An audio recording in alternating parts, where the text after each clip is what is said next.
अम्बेडकर भवन है, इसमें क्या है कुछ पता है? ये बाबा साहब का यहाँ पे जो अस्थियाँ थी वो इसी में दबी हुई हैं।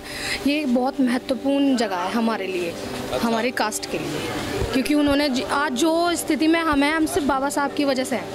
तो यहाँ पे अस्थियाँ रखी हुई है, ये आपको किसने बताया? मेरे हस्बैंड ने। हस्बैंड कहाँ है? वो वहाँ गए दुकान पे। तो हस्बैंड जो बोलते हैं सीधा आप मान लेती है? नहीं, यहाँ पे सभी लोग बताते हैं कि ये बाबा साहब की है। बड़े जो हमारे बुजुर्ग थे उन्होंने बताया था। तो आज 14 अप्रैल आने वाला है, उस दिन क्या होता है, क्या क्या करती है जरा बताइए। सर हम वैसे बाबा साहब के यहाँ जाके वो करते हैं, फिर अपने घर में फेस्टिवल मनाते हैं छोटा सा, जैसे मतलब और सब त्यौहार होते हैं, हम ज़्यादा खास तौर तवज्जो इसी को देते हैं 14 अप्रैल को जी, क्योंकि हमारे लिए हमारे भगवान वही हैं। बाबा साहब ने कहा था कि जो कौम अपना इतिहास नहीं जानता वह गुलाम होता है। मैं इतिहास का छात्र हूँ, इतिहास पढ़ता हूँ और पढ़ाता हूँ। शासक कौम ही इतिहास लिखती है और जिस कौम को शासक बनना होता है सबसे ज़रूरी है कि इतिहास के पन्ने दर पन्ने को पलटे, उसको पढ़े, शोध करें। और मैं इसलिए कह रहा हूँ कि जब सरकारें बदलती हैं तो सबसे पहले इतिहास का सिलेबस बदला जाता है। इसका मतलब है इतिहास में खेल है, सत्ता का खेल है। इस बात को समझिए। बाबा साहब इतिहासकार भी थे। दोस्तों, रतनलाल बोल रहा हूँ, काम की बात में आपका स्वागत है और पेश है अम्बेडकरनामा। आज ये सब बातें मैं क्यों आपको कह रहा हूँ? क्योंकि आज मैं एक ऐतिहासिक स्थल पर खड़ा हूँ। ये मेरठ है, मेरठ का जाटव गेट इलाका है। विजुअल्स आपने देखा होगा, या जो मेरठ से साथी हमें जानते हैं वो जरूर देखे होंगे जाटव गेट कहाँ पर है। अब ये गली की तरह हो गया है, रोड है, और यहाँ पे जहाँ हम खड़े हैं ये अम्बेडकर भवन है, डॉक्टर अम्बेडकर भवन जाटव गेट। और यहाँ देखिए इसके 2 फ्लोर का जो है पूरा कंस्ट्रक्शन कराया था माननीय श्री संघप्रिय गौतम, बीजेपी और राज्यसभा में ये सांसद थे। उनके सहयोग से 15 अगस्त 1996 को ये 2 फ्लोर ऊपर बना था। लेकिन ये सब क्यों मैं बता रहा हूँ? इसलिए बता रहा हूँ कि हमने एक स्टोरी की थी अम्बेडकरनामा पर। SR खोरवाल साहब का मैंने इंटरव्यू किया था। उन्होंने कहा था कि मेरे घर के सामने अम्बेडकर भवन है और उस भवन में बाबा साहब की अस्थियां रखी हुई हैं। इतिहास का छात्र हूँ, खोजी माइंड है, तो इसलिए जब तक मैं सबूत नहीं देखता, जब तक मैं समझता नहीं, इसलिए उस इंटरव्यू में भी आपको याद होगा मैंने कहा था कि ये खोरवाल साहब दावा कर रहे हैं अम्बेडकरनामा इसकी पुष्टि नहीं कर रहा है। उसी की पड़ताल करते करते आज मैं जाटव गेट मेरठ में हूँ। यहाँ पे कई जो स्थानीय निवासी हैं, जो बुजुर्ग हैं, उस समय 56 में शायद 8-10 साल के रहे होंगे, वैसे कई साथियों को, वरिष्ठ साथियों को हमने बुलाया, उनसे बात करेंगे।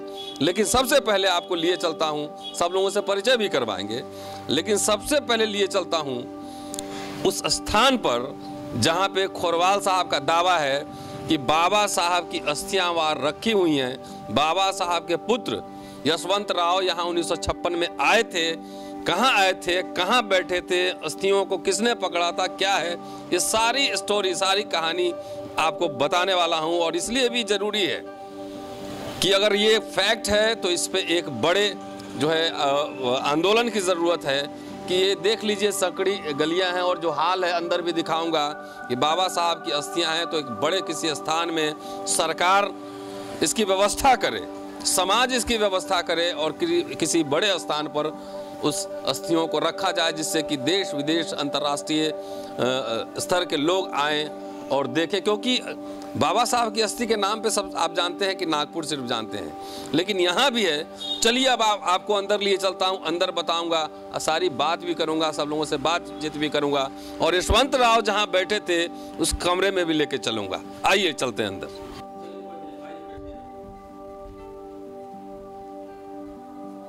दोस्तों, मैं अम्बेडकर भवन जाटव गेट के अंदर बैठा हूँ। भवन की हालत और आसपास सराउंडिंग आपने देख लिया है, स्थिति जर्जर है और ये ऐतिहासिक स्थल है। मेरे साथ SR खोरवाल साहब हैं और कई यहाँ के वरिष्ठ साथी यहाँ बैठे हैं। जानने की कोशिश करूँगा कि इन्होंने ये दावा किया है कि मैंने देखा, अपने हाथों से मैंने पकड़ा है बाबा साहब की अस्थियों को, यशवंत राव लेकर आए थे यहाँ पर, उनके घर पे बैठे थे। तो यही वो जगह है, जरा क्लोज करके देखिएगा, ये जगह है। इस जगह पे बाबा साहब की अस्थियां रखी हुई हैं। और खोरवाल साहब हमारे साथ हैं। 85 साल उम्र हो गई होगी, 87 साल उम्र हो चुकी है। और इनसे हम जानने की कोशिश करेंगे क्या देखा इन्होंने। अगर अस्थियां होंगी तो जाहिर है कि इसको एक्सकवेट करेंगे तो वहाँ अस्थियां निकलेंगी। खोरवाल साहब बताइए क्या क्या हुआ था। बाबा साहब के निर्वाण के कुछ ही समय बाद हम लोगों ने ये विचार किया कि बाबा साहब की अस्थियां यहाँ लाई जाएं, क्योंकि बाबा साहब का आंदोलन मेरठ में बहुत अच्छी तरह चला था।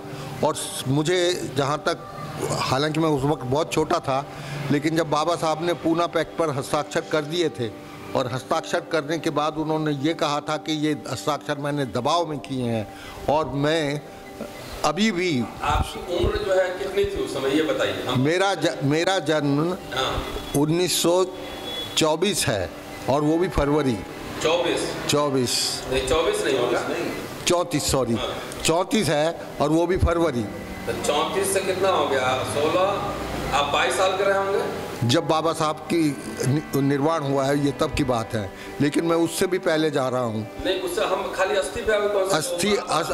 अस्थियों के समय मेरी उम्र आप समझिए कि 20 के पार ही हुई, 22 के करीब हुई। 22 के करीब। हाँ। तो क्या क्या हुआ था ये बताइए। बात हुआ ये था कि स्टेशन से जब मेरठ शहर के स्टेशन पर अस्थियां आईं तो उन अस्थियों को जुलूस में लाया गया। जुलूस के साथ बाबा साहब के पुत्र यशवंतराव अंबेडकर भी थे। तो आप यहाँ से कोई 3-4 किलोमीटर के दूरी पर रेलवे स्टेशन है। वहाँ से यहाँ तक जुलूस पूरा, ये समझिए कि स्टेशन से और शहर यहाँ तक अंबेडकर भवन जहाँ अब इस वक्त मौजूद है, यहाँ से वहाँ तक आदमी ही आदमी था। इतनी लंबी लाइन थी, 2-3 किलोमीटर लंबी लाइन थी। और जब यहाँ पर अस्थियाँ आईं तो थक गए। इतनी समझदारी तो हमें भी नहीं थी कि बाबा साहब के सुपुत्र इतना पैदल भी चल सकेंगे। वो पैदल ही चल के आए तो वो थक गए थे। मैं भी पढ़ता था उन दिनों, तो मेरे कमरे में इतनी जगह थी कि कुर्सी भी थी, एक मेज़ भी थी। उन्हें बिठाया, पानी भी थोड़ा सा उन्होंने मांगा तो पानी भी एक गिलास में पिलाया। अगर हमें समझ होती तो उस गिलास को भी हम रख लेते कि इस गिलास में बाबा साहब के सुपुत्र ने पानी पिया है। लेकिन हमें ही पता नहीं था, इतनी बात हम कहाँ जानते थे, 56 की बात था। फिर वो यहाँ पर आए। यहाँ ये जो स्थान है, ये एक हमारा पंचायती मकान था। कोई यहाँ किरायादार रहा करते थे, वो छोड़ गए थे क्योंकि इस स्थान पर किराए के लिए कच्चे मकान थे मिट्टी के। वो जब गिर गए तो ये एक चौक सा रह गया था। और हमारे पास यही, वैसे तो बराबर में पक्की हमारी धर्मशाला भी है, लेकिन ये खाली जगह थी। और इस खाली जगह में हमने बाबा साहब की अस्थियों को रखा। बाहर रख नहीं सकते थे ना, क्योंकि उनकी हिफाजत नहीं हो सकती थी बाहर। यहाँ उनको हमने ज़मीन दोज किया। इसके बाद एक चबूतरा बनाया, और चबूतरा बनाने के बाद उसके चारों तरफ एक घेरा बनाया। उस पर एक आदमी या 2 आदमी हर वक्त दिन भर बैठकर देखता रहता था कि कोई जानवर ना आ जाए, कोई आ ना जाए। लोगों में आस्था बहुत थी। फिर मैं भी कुछ दिन बाद मैं भी नौकरी पर यहाँ से चला गया। मेरे बाद ये बना है। ये तो कुछ एक कमरा ये तो बन गया था नीचे वाला, लेकिन अभी इसमें फिनिशिंग वर्क नहीं हुआ था। ऊपर जो है वो बाद में बनाया गया, जो कि मैंने खुद नहीं देखा था, अभी आपके साथ आकर देखा। MP साहब ने बनवाया था। लेकिन मुझे अफसोस इसी बात का हुआ कि MP साहब ने भी ये ध्यान नहीं दिया। वो तो अच्छे पुराने कार्यकर्ता भी थे और नेता भी समझिए, जब मेंबर पार्लियामेंट बने हैं तो उनको ये ध्यान नहीं आया कि यहाँ पर ये भी लिखवा दें कि यहाँ बाबा साहब की अस्थियाँ स्थापित हैं। अब अम्बेडकर स्मारक तो कुछ भी हो सकता है, कहीं भी हो सकता है, लेकिन ये उन्होंने परिनिर्वाण की तिथि भी लिखवा दी। यहाँ वो तिथि लिखनी चाहिए थी इसके 4-6 दिन बाद यहाँ पे आई थी अस्थियाँ, 10-12 तारीख के करीब, दिसंबर में 56 में। तो वो भी उनको लिखवाना चाहिए था। अशोक चक्र तो आपने बनवा दिया क्योंकि बाबा साहब से रिलेटेड है वो धर्म, बुद्ध धर्म की वजह से ये अशोक चक्र, ये क्या धर्म चक्र पर बत्तन, ये भी बनवा दिया, लेकिन अस्थियों का उल्लेख नहीं किया। इसका मुझे अफसोस तब हुआ आपने जो है अपने हाथ से अस्थि कलश पकड़ा? हाथ में अस्थि कलश, क्योंकि उनको पकड़ाना था बाबा साहब के सुपुत्र को, तो मैं यहाँ के गिनती के 4-10-6 आदमियों में से वो था जिसका ये मोहल्ले वाले सम्मान करते थे, पढ़ा लिखा होने की वजह से या कुछ, उम्र दराज तो मुझसे ज़्यादा थे, लेकिन मुझको बहुत अच्छा स्थान, ये सब जानते होंगे कि मेरा बड़े बूढ़े भी मेरा नाम तक नहीं लेते थे, मुझे बाबूजी कहकर पुकारते थे। और सब दूसरे नंबर पर मैंने यहाँ पे ग्रेजुएशन किया था शहर में, मैं इस महल में नहीं, शहर में। मेरे से पहले एक ही आदमी था जो वैसे तो ग्रेजुएट और बहुत से हो चुके थे, लेकिन देहात के थे। शहर में से मैं दूसरा तीसरा ग्रेजुएट था, इसलिए वो अस्थि पकड़ने का उन्होंने ये मुझे ही दिया। ये खोरवाल साहब ग्रेजुएट थे, इसलिए सम्मानित व्यक्ति थे। और 56 में जब यशवंत राव अस्थियाँ लेकर आए थे तो लोगों ने सम्मान देने के लिहाज से अस्थियाँ इनको पकड़वाई थी। तो आपका घर यहाँ से कितनी दूर पे? मेरा घर यहाँ से सामने वाली लाइन में 2-3 मकान छोड़कर है। चलिए कदम से नाप लेंगे आपका घर। अच्छा, ये आप बताइए कि इसके अंदर रखी हुई अस्थियाँ और किस तरह के कलश में है, क्या है? मैं अभी, और अगर इनकी खुदाई हो तो अस्थियाँ मिल जाएंगी, होंगी वहीं पे? पीतल का कलश है और वो बंद है, उसमें अस्थियां हैं, और अस्थियां तो हमने उसको कलश को बंद ही रखा, खोला नहीं, ताकि उसमें मिट्टी धूल ना जाए, उसको सुरक्षित करके यहाँ दबाया था। लेकिन हमने ये सुना है कि जब कभी भूचाल आता है या भूकंप यानी आता है तो वो इधर उधर हिल जाती हैं। हो सकता है यहाँ से 2 फीट इधर चली गई, 2 फीट उधर चली, उतना तो संभव है। नहीं, मैं ये कह रहा हूँ, ये जब पत्थर का ये बना, जिस समय ये सब कंस्ट्रक्शन हुआ तो नीचे दब गया? नीचे पहले ही था। अच्छा, नीचे के अंदर ही था, वो जमीन के अंदर ही रखी गई थी, और कई फुट अंदर हैं, ये नहीं कि कोई इंच या 10 इंच या 2-3 फीट अंदर हैं, ताकि कोई चुरा कर ले जा सके। ये तो चलिए, और खोरवाल साहब कह रहे हैं 2-3 फीट ज़मीन के अंदर है और कोई छेड़छाड़ नहीं हुई होगी। अगर इसकी खुदाई की जाए तो यहाँ पे मिलेंगी। मिलेगा, आप लोग बताओ। चलिए इनसे बात करते हैं और आपके घर पे भी चलेंगे, और जो साथी पुराने यहाँ पे हैं, जितना याद होगा उतना ही बोलिएगा, उसमें कोई कथा कहानी की बात नहीं है। सब लोगों से बात करेंगे, आते हैं चलते चलते बाहर ही बात करेंगे। और साथ साथ मैंने अम्बेडकरनामा में एक स्टोरी बनाई थी कि डॉक्टर अम्बेडकर मेरठ आए थे, उन्होंने भाषण दिया है। या आज हमारे साथ जसवंत जी नाम है आपका, माथुरी साहब हैं, और ये बड़ा सुलझे हुए कलाकार हैं, लिखते हैं, आर्ट क्रिक हैं, डिज़ाइन बनाते हैं। इनके पास एक दुर्लभ दस्तावेज है, वो भी दिखलाऊंगा और पढ़ के सुनाऊंगा भी कि उसमें उस दस्तावेज में क्या लिखा है। 1953 का दस्तावेज है, ओरिजिनल इनके पास है, फोटोकॉपी में लेकर चलूंगा, पढ़ूंगा भी, बताऊंगा भी कि क्या लिखा गया था। आइए माथुरी साहब जरा बाहर यहाँ बात करते हैं, थोड़ा लाइट भी रहेगा। आ जाइए पवन साहब। तो कौन साथी थे वहाँ पे? आइए आइए, इधर आइए। कौन सबसे बुजुर्ग साथी कौन है? आइए आइए आइए। कुंदन लाल जी, भगवत सर, आपको कुछ याद है उस समय का? उस बारे में मुझे याद नहीं। कुछ याद नहीं है? कितनी उम्र हुई आपकी? मेरी 80 साल हो। 80 साल उम्र हुई, कुछ याद नहीं है उस समय? नहीं। और कौन साथी है उस समय के सीनियर जो हैं? कुछ और लोग हैं? हम आइए आइए। कुंदन लाल जी ना? अच्छा, कितने आप कहाँ रहते हैं? जाटोगेटी में रहता हूँ जी मैं तो। बगल में ही। तो जिस समय बाबा साहब का परिनिर्वाण हुआ उस समय आपकी उम्र कितनी थी? मेरी डेट ऑफ बर्थ 4 से 48 है जी। 48 है? हाँ जी, बस लगा। 8 साल के रहे होंगे। कुछ याद है यहाँ क्या हुआ था? जुलूस का याद है जी। जल्लूस याद है जी। हम तो बाहर खड़े थे, यहाँ खुदाई करके कलश रखा गया था, ये याद है हमारे। कलश आपने देखा था? हाँ देखा जी, नहीं देखा, जुलूस देखा जी हमने, कलश में देखा है। कलश भी देखा है इन्होंने, जुलूस भी देखा है। और चलिए, आप उस समय 8 साल के थे कुंदन लाल जी। और जसवंत सिंह जी, आप आइए, इधर आइए। माथुरी जी, उपनाम माथुरी जी है। माथुरी जी क्यों उपनाम है? भाई मैं कलाकार हूँ, मैं बस रख दिया गया नाम है इस तरह से। अच्छा, क्या क्या लिखते पढ़ते हैं? मैं कला समीक्षक हूँ और कला भी के ऊपर भी लिखता सब जो है चित्र बनाता है। ओम का चित्रकार हूँ मैं। अच्छा। और रामायण, मद भागवत गीता, बहुत सारे चित्र मैंने बनाते हैं। आपको जिस समय यहाँ पे परिनिर्वाण हुआ था बाबा साहब का, उस समय आपकी उम्र कितनी थी?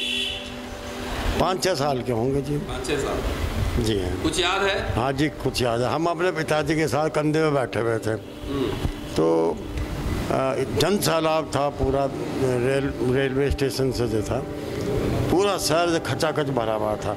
सब पूरा जन समूह हमारे यहाँ लेकर के यहाँ मेरे इसमें मोहल्ले में आए थे। आपकी उम्र कितनी है? 71 वर्ष जी। अभी तो नौजवान लग रहे हैं आप।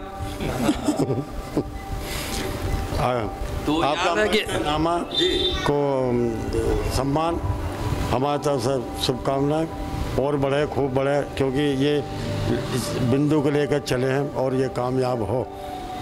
अम्बेडकर नामा देखते हैं आप लोगों में से? नहीं देखा था, नहीं अभी नहीं देखा।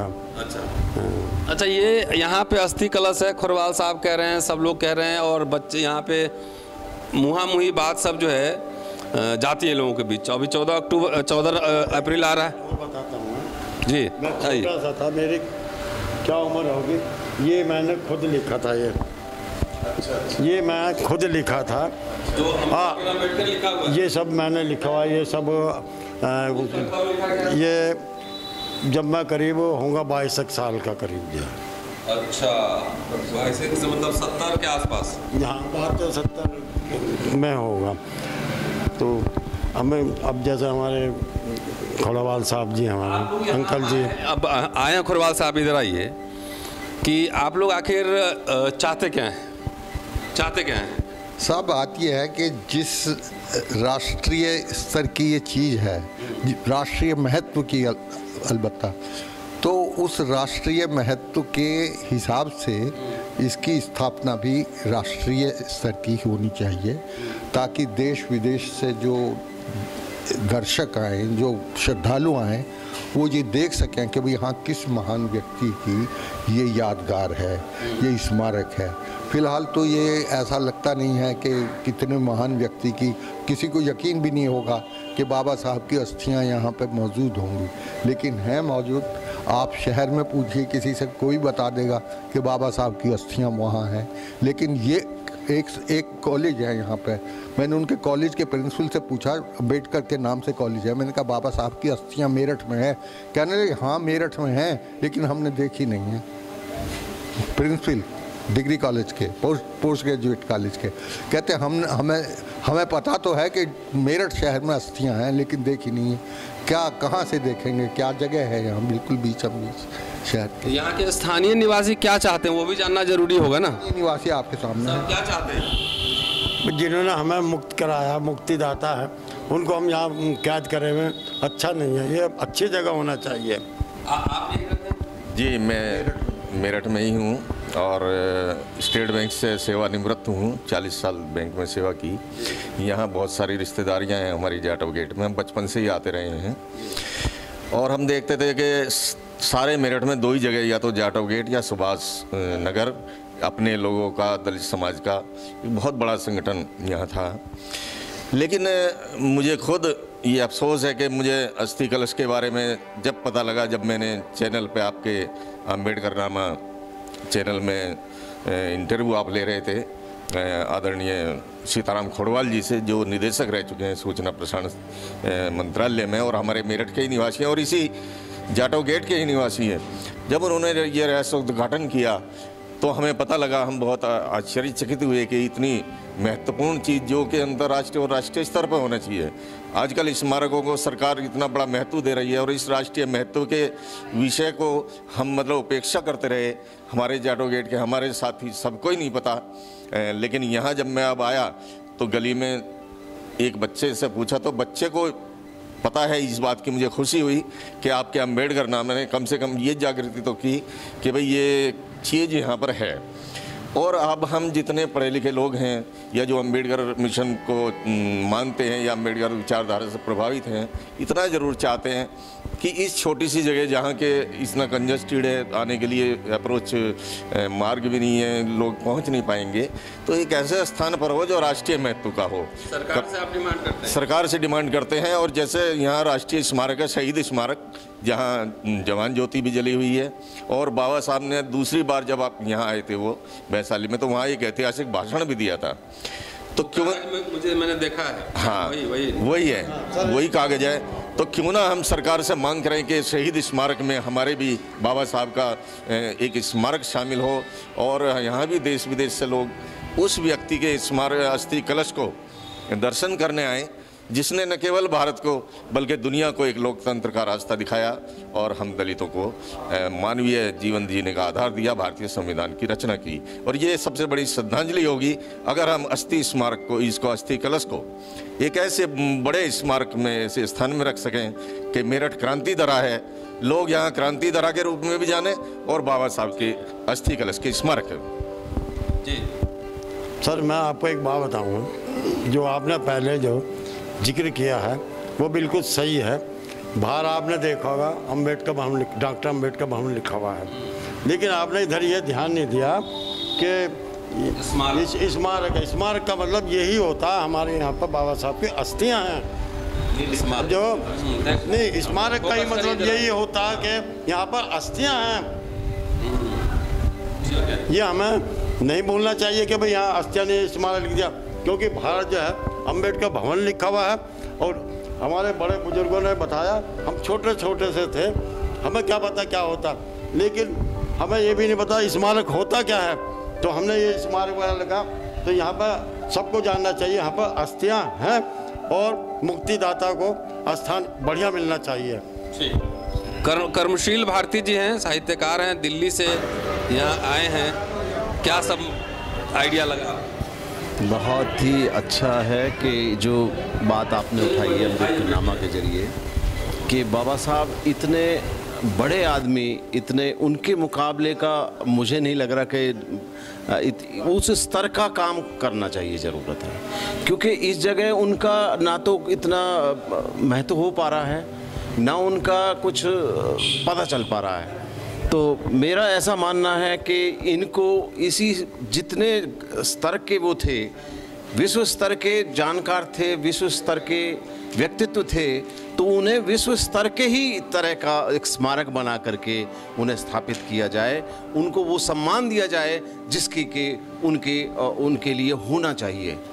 ज़रूरी है कि इस पे हमें सरकारों को भी बताना पड़ेगा और अपने समाज को ख़ास तौर पे जागृत करना पड़ेगा कि जब तक समाज जागरूक, जैसे कहा प्रोफेसर रतनलाल जी ने कि जो समाज अपना इतिहास नहीं जानता वो समाज इतिहास का निर्माण नहीं कर सकता। ये बाबा साहब ने बात कही है। हमारा इतिहास यहाँ दबा पड़ा है लेकिन हमें मालूम नहीं है, कितने अफसोस की बात है।